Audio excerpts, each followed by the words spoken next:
Who did I meet at the gates of heaven? In God's grand design of the universe, life and death was His most meticulous idea. Humans were His masterpiece. Earth was the stage where it will all play out. You roll them all together and you get this amazing, beautiful, miraculous reality. But the hard truth that creeps on all of us is that the life we have is time-bounded. Eventually, life has a funny way reminding us that this is not our final destination. Our time here expires, some sort of end. And after all the verses in the Holy Bible, after all the theological implications, we can never know what happens when we get to the proverbial place after life. Hell, Purgatory, or heaven. And the perpetual question, probably as perpetual as a question about the meaning of life, is that what will happen when we get to the gates of heaven?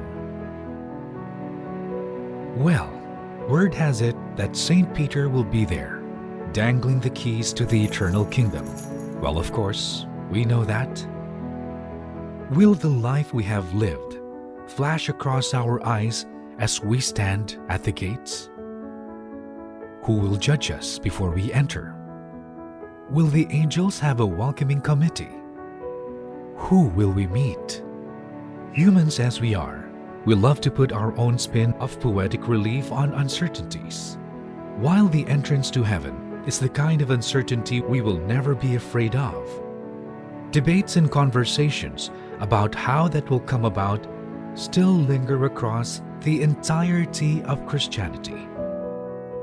Speaking of poetic relief, Hollywood films that depict what could possibly go down, films such as Heaven is for Real and Miracles from Heaven, apart from the positive reception from religious communities across the world, these films were a message in themselves, a beacon of hope, of love, of reunion, and quite possibly clues to what could lie beyond the earthly life.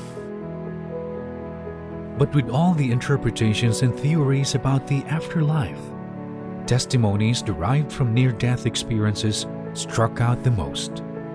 Accounts by people who died and claimed that they went to heaven, even just for a short while. Neuroscientist Dr. Eben Alexander wrote the book Proof of Heaven, regarding his experience in seeing heaven while in a bad coma due to bacterial meningitis.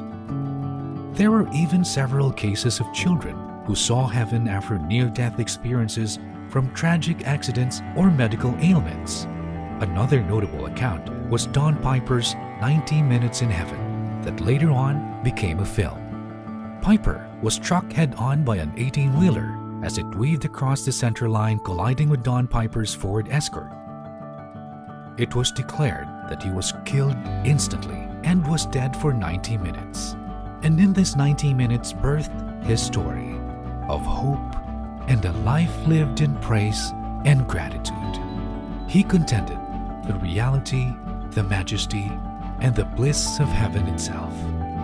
In his account, he told that when he went to heaven, he experienced a glimpse of divine perfection as he witnessed how everything and everyone he saw there was free of blemish and scars, cleansed of imperfection, so to say. As he stood there, he saw everyone who preceded him and who he loved in life, everyone that influenced and helped nourish his life of spirituality who passed. He was surrounded by them, even the people he never expected to see there, free, happy, and all in celebration of the promised life. And the kingdom itself was flooded in beautiful heavenly music, all in praise and faith to God. The magnificence of heaven is real, as is written in the Bible. Don Piper's story is one of the many that were told in the light of faith and ministry. Heaven is real, as contended by those who've seen it in the event of death. who came back for some reason to advance the kingdom, to spread the message of hope, or maybe to just simply live more. In varying stories, theories, and explanations about witnessing heaven and death is as diverse as the humans that have experienced them. Some children, some leaders of their ministry, some ordinary men and women. What does this tell us? Simple. Heaven is reserved for any of us who believe and love the Lord, who believes in heaven, and most especially to those who believe and celebrate in the beauty of the life God gave us. We might not know what heaven is really like, but with these messages of hope, bliss, and salvation, stories like Dawn Piper's, we now have the heart to set out and live a life worthy of heaven's beauty.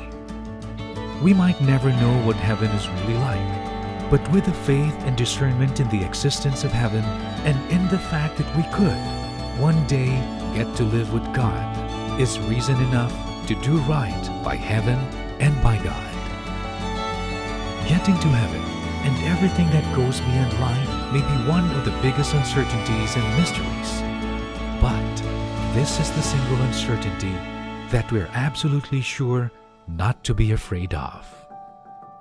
So instead, we work for it and bring our best.